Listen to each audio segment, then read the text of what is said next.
חברים, אוקיי, אז זה המוד הראשון שלי, ואני עושה את סודה קראפט מוד. למעשה המוד הזה זה אור חדש, וגם מלא דברים חדשים. בואו אני אראה לכם את האור.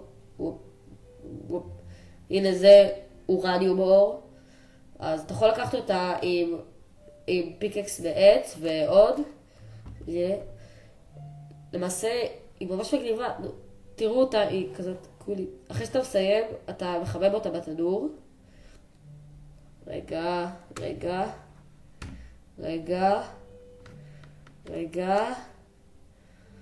ואז אתה מקבל את האלומיניום אינגוט. אתה יכול להכין את הריסייקל מצ'ין עם 8 אלומיניום אינגוט. ואת הגיר עם 5 ברזל. עם 5 איירון אינגוט. ואת המטבע זהב, אתה מקבל 10 מטבעות זהב עם 4 גולד אינגוט. מכל הכנה אתה מקבל 10. והכי חשוב כמובן הסודה מצ'ין. 4 אלומיניום אינגוט, רדסטון למעלה, 2 גיר, דלת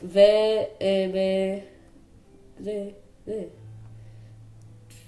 עכשיו, הנה אני אדגים לכם איך זה עובד. אתה מכניס מטבע לסודה מצ'ין, ואז אתה מקבל מין פחית כזאת. פחית, איזה כיף, פחית. של נוקו. פחית. עכשיו, אתה יכול לשתות אותה.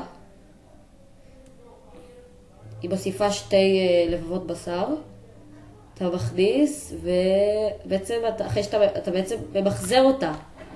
ואז אתה מקבל גולד נאגט. אתה יכול לעשות את זה הרבה פעמים. אתה יכול לעשות אחד. יש לך פה מלא משקות מגניבים. יש לך פה 7-up. אתה יכול לשתות אותו.